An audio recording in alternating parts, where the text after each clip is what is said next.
Homeopathy में बहुत मुश्किल से हमको देखने को मिलेगी, है ना, कि जहाँ पे जीन से रिलेटेड, डीएनए से रिलेटेड कोई पैथोलॉजी है ना, और उसकी वजह से कोई बीमारी डिसीज हो रही है ना, तो उसको ट्रीट करना बहुत डिफिकल्ट है। ओके, सो ये क्यों? क्योंकि वो सबसे हाईएस्ट ग्रेड की डिसीजेज होती हैं, है ना, वो सबसे हाईएस्ट ग्रेड की बीमारियां होती हैं, है ना ये। और आर्सेनिक में ये वो टेंडेंसी है कि it can even cause damage to DNA and genes, है ना, of the humans. Okay, so that's why अब जैसे कि आर्सेनिक में प्रॉपर्टी है कि ये डीएनए में डैमेज करा सकता है, तो ऑब्वियसली जो डीएनए या जीन्स रिलेटेड पैथोलॉजीज है, बीमारियां हैं, डिसीजेज है ना, उन सारी चीजों को भी ठीक करना हो सकता है पॉसिबल इसकी हेल्प से।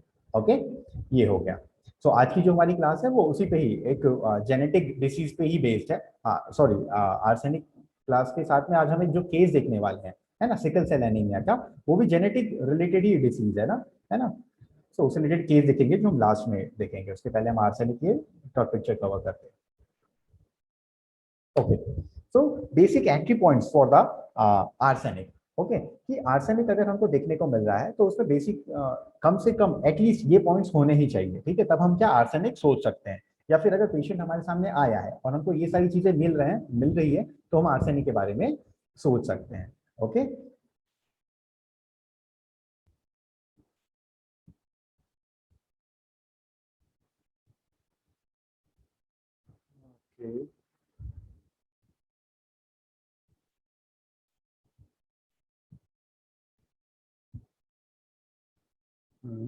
Okay, so basic entry points में सबसे पहले है थर्मल वाइज आर्सेनिक क्या होता है। Arsenic is chilly in nature. Okay, thermal wise अगर बात करें तो आर्सेनिक चिली होता है।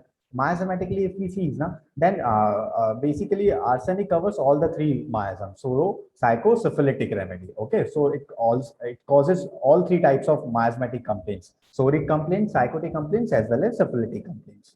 ओके, ये थर्स्ट वाइज अगर देखें तो arsenic is thirsty and thirstless both, it could be both, है ना, and especially thirst is in the form of small seepage of sips of cold water. Okay, कि थोड़ी थोड़ी अमाउंट में क्या चाहिए, इसको पानी चाहिए रहेगा थोड़ी थोड़ी देर में, है ना ये। बट ये आइडल है जनरली, ऐसा जरूरी नहीं है कि हमेशा आर्सेनिक में देखने को मिले।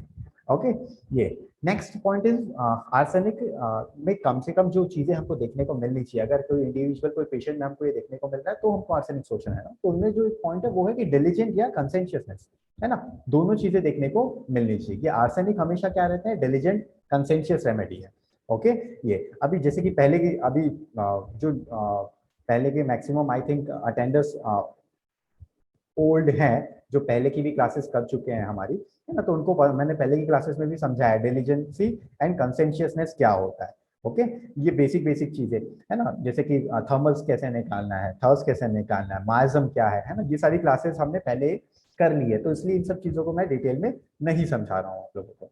ओके, ये सो डिलीजेंसी एंड कंसेंशियसनेस हो गया। Then the basic image of arsenic which he had, which he holds in his class or around class in the school or in his surrounding is a good boy image। ठीक है, generally teacher से कभी भी ना arsenic की complain नहीं आएगी, ठीक है, एकदम अच्छा बच्चा वाली इमेज रहेगी, है ना, टीचर्स कभी भी कंप्लेन नहीं करेंगे उसकी। ठीक है, ये हो गया, जो एक आइडल बच्चे होते हैं ना, जो गुड बॉय इमेज होती है, ठीक है, वो रहती है इसमें आर्सेनिक में। Okay, next point is litigious and aristocratic. Okay, अब ये लिटिजियस एंड एरिस्टोक्रेटिक क्या, ये आपको बच्चों में नहीं देखने को मिलेगा, ये जनरली जो ये है यंग है, ठीक है, बड़े हैं, ठीक है, उनमें देखने को मिलेगा, बच्चे ऐसे नहीं होंगे। और जनरली जब भी किसी प्रॉब्लम में आते हैं ना आर्सेनिक, तो ये क्या करते हैं, अगर कोई सिचुएशन आई, जैसे मान लीजिए सड़क में क्या हुआ, एक पेशेंट था, हाँ एक आर्सेनिक पेशेंट था, तो एक केस देखा था हमने, मैंने, तो उसमें क्या था ना, एक बार उसकी गाड़ी को किसी ने डैश कर दिया, है ना, सड़क में रास्ते में। तो उसने उतर के कुछ नहीं किया, उसने क्या किया, बस एक फोटो खींची अगले की गाड़ी की, है ना, अगले की गाड़ी की फोटो खींची, उससे कुछ नाम वाम पूछा वगैरह, और उसने बोला कि देखिए आपने मेरा इतना नुकसान किया है, ठीक है, आपको जो है यहाँ यहाँ पे आके ऐसा ये सब जो चीजें वगैरह करनी है ना। तो मतलब यहाँ पे एटीट्यूड कैसे था आर्सेनिक का, आर्सेनिक कभी भी क्या मारा मारी करने नहीं उतरेगा, ठीक है, मारा मारी करने नहीं उतरेगा, और ना ही मतलब ऐसा गाड़ी में बैठे बैठे ही, अंदर बैठे बैठे ही कुछ नहीं बोलेगा, बस ऐसा है ना, आवाज लगाएगा ये लगेगा, वैसा नहीं करेगा, वो सिंपल चुपचाप से नीचे उतरेगा, है ना, ये देखेगा क्या हुआ, कितना हुआ, कैसा हुआ, नुकसान हुआ, ठीक है, और उसे बोलेगा कि भैया देखिए आपको इतना ये जो है बियर करना पड़ेगा, ये आपकी गलती है, मेरी गलती है, जो भी, है ना। ये हमेशा अगर कोई किसी से इशू होगा, कहने का मतलब मेरा ये है कि कभी भी कभी कॉन्फ्लिक्ट होता है ना किसी से, तो आर्सेनिक क्या मारा मारी करने या ऐसा करने वाला में से नहीं है, वालों में से नहीं है, ठीक है। वो कैसे होते हैं, लिटिजियस होते हैं। And what is the meaning of litigious? तो लिटिजियस का मीनिंग क्या होता है कि वो लोग जो किस पे काम करते हैं, किस पे विश्वास करते हैं, लॉ पे भरोसा करते हैं, ठीक है, नियम कायदों पे भरोसा करते हैं, ठीक है, जो रूल्स रेगुलेशन के अकॉर्डिंग चलना पसंद करते हैं। अगर कोई कंप्लेन होगी, कोई दिक्कत होगी, तो वो केस फाइल करेंगे, ठीक है ना। जैसे वही एक सिचुएशन थी, ठीक है, कि अगर ज्यादा कुछ अगर नुकसान हो गया, गाड़ी का एक्सीडेंट वगैरह कुछ हो गया है ना, तो वो क्या करेंगे, वो लॉफुल तरीके से जाना पसंद करेंगे, ठीक है। ये वो केस फाइल करेंगे। तो लिटिजियस किसको बोलते हैं, यही हो गया जो पेपर वर्क पे, है ना, लॉ के तरीके से चलना, पेपर वर्क पे ज्यादा भरोसा करेंगे, ठीक है, उस तरीके के होते हैं, ठीक है। ये तो ये एक क्या बहुत खास और इंपॉर्टेंट कैरेक्टरिस्टिक है, नेचर है आर्सेनिक का, ठीक है, इसलिए मैंने उसे मेंशन किया है यहाँ पे एंटी पॉइंट्स के सब टॉपिक्स में। Okay, then next is aristocratic. What's the meaning of aristocratic now? Aristocratic क्या होता है? सो एरिस्टोक्रेटिक मीन्स क्या हो गया कि वो लोग जिन लोग क्या होते हैं, राजकीय तरीकों से रहना, चलना, पहनना, ओढ़ना पसंद करते हैं, उसे एरिस्टोक्रेटिक बोलते हैं। ओके, ये हो गया। सो जैसे ये होते हैं ना हाई क्लास, हाई सोसाइटी से बिलोंग करने वाले पीपल, है ना, तो वो किस तरीके से एक्ट करते हैं, बिहेव करते हैं, है ना, करने उनके चलने का तरीका, बात करने का तरीका, पहनने ओढ़ने का तरीका एक सोफेस्टिकेटेड होता है ना, सोफेस्टिकेटेड प्रॉपर वर्ड हो गया यहाँ पे, है ना। तो ये उस तरीके से उनका वेल बिहेव्ड होता है आर्सेनिक। ओके, ये है। Next is anxious anticipatory. So ये क्या, ये की पॉइंट है जो हमको आर्सेनिक में देखने को मिलेगा। हाँ, बट डेफिनेटली ये एंशियस एंटिसिपेशन क्या है, anxious anticipation is will be seen mostly in children's, है ना। बड़े होने पे कोई एडल्ट आर्सेनिक में एंजाइटी एंटिसिपेशन देखने को नहीं मिलेगा, ठीक है। वो क्या होता है, धीरे धीरे एंजाइटी डेवलप होकर किसमें, फियर में कन्वर्ट हो जाती है, और जो उसको आर्सेनिक छुपाने लगता है। तो इसलिए हमको यहाँ पे क्लिनिक में हमारे सामने पेशेंट जो अगर आएगा ना आर्सेनिक, वो ऐसा नहीं दिखेगा, ठीक है। बचपन में पूछने पे अगर हम पूछेंगे ना, तो वो चीजें हमको देखने को मिलेगी। और आई थिंक हमने केस टेकिंग भी की है पहले क्लासेस में, तो उसमें मैंने बताया था कि कैसे क्वेश्चंस जो है हमको पुट अप करने हैं, अगर हमको रियल नेचर, इनडेट नेचर्स अगर निकालने हैं, पिकअप करने हैं पेशेंट्स के, तो है ना। ये तो एंशियस एंटिसिपेटरी हो गया। Then next point is passive bleeder. Arsenic is what, passive bleeder in nature, ठीक है। ब्लीडर नहीं होगा वो, ठीक है। ब्लीडिंग भी होती है ना, अगर कोई कट हुआ, कोई वुंड हुआ, ठीक है, कोई चोट लग रहा है ना, तो क्या ब्लीडिंग बहुत हल्की सी रहेगी, ठीक है, because arsenic is passive bleeder. Okay, next hair stiffness. Hair stiffness means proper arsenic का जो हेयर है ना, बिल्कुल प्रॉपर अरेंज रहता है ना, एकदम अरेंज रहेगा, सिस्टमैटिक रहेगा, है ना, उसके वेल बिहेव्ड रहेगा, देखने पे कपड़े पहनने के तरीके, तौर तरीके उसके बिल्कुल आइडियल होते हैं ऐसे। जैसे एक हॉलीवुड मूवी है, आई थिंक, मुझे नहीं पता आप लोगों में से किन्होंने देखा है, एक शेल्डन नाम का एक कैरेक्टर रहता है। ओके, एक छोटा सा लड़का रहता है जो दिमाग से बहुत तेज रहता है ना। तो उसकी जो पहनने ओढ़ने का तरीका था, है ना, जो उसका क्लोथिंग सेंस था, है ना, जैसे वो कंप्लेन करता था टीचर्स को कि मैम देखिए उसने जो है सही से तकड़े कपड़े नहीं पहने, मैम देखिए वो सही से बिहेव नहीं कर रहा है ना, ये रेस्पेक्ट से नहीं बात कर रहा है, ऐसे कर सकता है। तो वो एक मूवी है, उसमें वो जो शेल्डन कैरेक्टर है ना, वो मैच करता है आर्सेनिक की पिक्चर से। Okay, so one thing which also I learn is that कि जब भी हम अगर कोई मूवी देख रहे हैं ना, आप कहीं भी हो, किधर भी हो, है ना, जैसे कि हम होम्योपैथ है, तो हमको हमेशा क्या, हमारी मेंटेलिटी, माइंडसेट एक ऐसा होना चाहिए कि हमको हमेशा क्या ऐसी चीजें ढूंढते रहनी चाहिए। तो इसमें से एक चीज ये है कि मूवी, है ना, मूवीज, अगर कभी भी हम कोई मूवीज देखते हैं ना, तो हमको कोई भी कैरेक्टर्स मिलता है ना, तो हमेशा सोचने का, अच्छा है किस टाइप का कैरेक्टर होगा, मतलब ये कौन सी रेमेडी हो सकती है, ठीक है, क्यों हो सकती है, कैसे हो सकती है ना। तो ये चीजें सोचने का, अगर ऐसा हम अपना माइंडसेट बनाएंगे ना, तो धीरे धीरे हमको फिर समझने में तो आसानी जाएगी, साथ में प्रैक्टिस में भी बहुत हेल्पफुल रहता है। Okay, then last is emaciation, है ना। आर्सेनिक हमेशा कैसे रहते हैं, इमेशिएट रहते हैं, कभी भी हेल्दी, ठीक है, चबी ऐसे आर्सेनिक हमको देखने को नहीं मिलेंगे। ओके, ये एक कैरेक्टर हो गया। Then okay, so mental picture देखेंगे हम एक एक करके according to different authors. So first of all the first mental picture which we are gonna see is according to Kent. Okay, I think 5 minute में session out हो जाएगा। So exactly 5 to 8 minutes की break के बाद में हम फिर से मीटिंग करेंगे। So आप 5 to 8 minutes के बाद में फिर से रील लॉग इन कर सकते हैं। ओके, सो कैंट के अकॉर्डिंग उन्होंने क्या कहा है कि running all through the remedy there is a burning as mentioned as one of the मोड्स marked characteristic general symptom.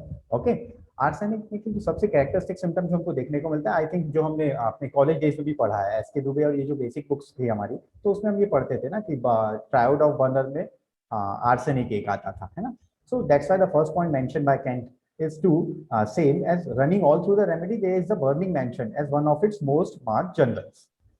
Next, a striking feature belonging to this medicine is relief of all the complaints of the body from wrapping up and from warmth in general, है ना, and relief of the complaint of head by cold except the external complaint of head which are better from heat and from wrapping up.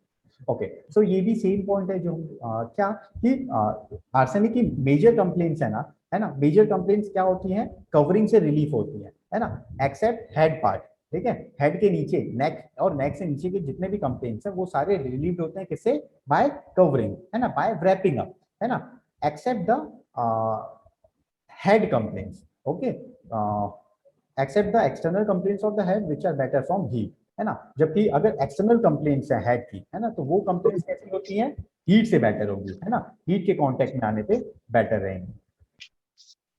Secretion and excretion are acrid in nature. They excoriate the parts causing burning.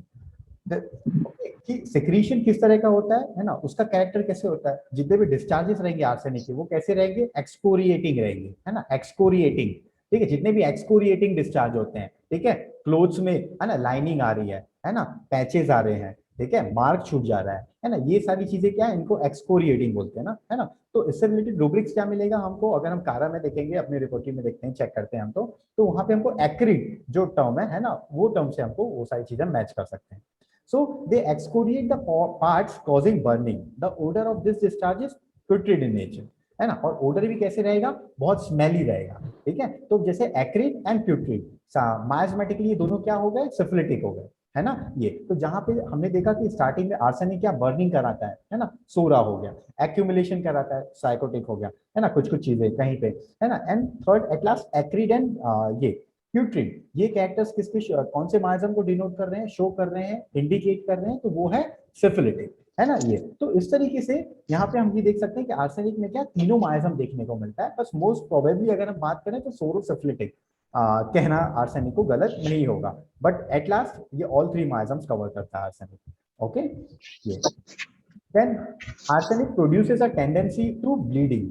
Okay, arsenic में it produces a tendency to bleeding, and bleeding भी किस तरह की रहेगी, haemorrhage of black blood and discharges that are offensive in nature, है ना, कि discharge भी ब्लड भी कैसे है, ब्लैक ब्लड है, ठीक है, ब्लैक मींस कैसे हो गया, है ना, लंबे समय से एक्यूमुलेटेड हो, ठीक है, कोआगुलेटेड हो, ठीक है, प्यूट्रिड, ऑफेंसिव इन नेचर, ठीक है, तो ये भी किसको शो कर रहा है, सिफिलिटिक टेंड को शो कर रहा है, ठीक है, ब्लीडिंग की आर्सेनिक की, है ना, ये हो गया। Then it causes gangrene and sudden inflammatory conditions like gangrenous and erysipelas inflammations, which are commonly seen in arsenic, है ना। So obviously sudden inflammatory conditions, है ना, sudden अचानक से कोई राइज हुई कोई कंप्लेंट, sudden inflammation देखने को मिला, sudden progress देखने को मिला कंप्लेंट्स में किसी, है ना, तो वहां पे आर्सेनिक का एक्शन हमको अच्छा देखने को मिलेगा, है ना, क्योंकि उसमें ये प्रॉपर्टी होती है कि वो सडन कंप्लेंट्स कराता है ना, और साथ साथ में very fastly progress from psora to syphilitic, है ना, गैंग्रीन में कब पहुंच जाएगा, बिल्कुल समय नहीं लगेगा उसको, बहुत फास्ट प्रोग्रेसिंग डिसीज कराता है arsenic. Okay, no matter how you look upon the conditions, the condition matter which is called if it is a sudden inflammation that tends to produce malignancy, है ना, वही सेम पॉइंट मेंशन है यहाँ पे कि arsenic में क्या है, यही चीज देखने को मिलती है कि ये क्या स्पीड वाइज क्या है, बहुत फास्ट रेमेडी है।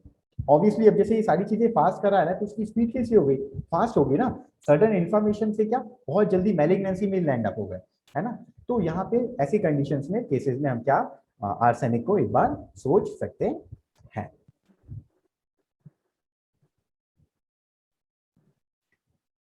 You may almost look up this as a gangrenous inflammation, so violent, sudden, and malignant is it, and it is the anxiety, prostration, fear of death, and chilliness that patient wanting to be covered warmly, है ना।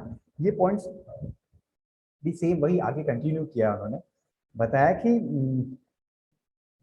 Malignancy same वही points mention है कि gangrenous inflammation इतना sudden और violent देखने को मिलता है ना, कि बहुत जल्दी ही इन्फ्लामेशन से कुछ हफ्तों में ही या फिर कुछ दिनों में ही क्या वो लैंड अप हो जाते हैं किसमें, मैलिग्नेंसी में, ठीक है।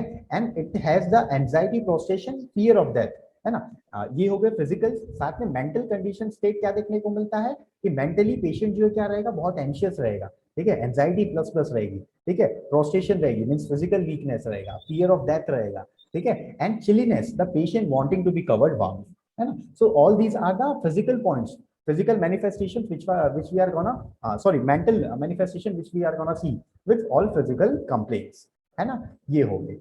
अब हाँ, अब यहाँ पे एक बहुत सिमिलर रेमेडी है जो सेम कंडीशंस कराती है, आर्सेनिक के बहुत सिमिलर आती है, तो वो है सिकल कॉर। सिकल कॉर भी क्या होती है, बहुत लीन थीन होती है आर्सेनिक की जैसे। Secale cor has a similar state, it has all the ulcerations and prostration, all the offensive odors and expulsion of offensive clots and all the burnings as seen in the arsenic, है ना। तो arsenic में ये सारी चीजें जो देखने को मिलती है वो सिकल कॉर में भी देखने को मिलती है। बट सिकल कॉर में क्या, secale cor patient want to be uncovered, secale cor patient को अनकवर्ड रहना पसंद है। ओके, ये हो गया। सो ये बेसिक डिफरेंस था सिकल कॉर और आर्सेनिक।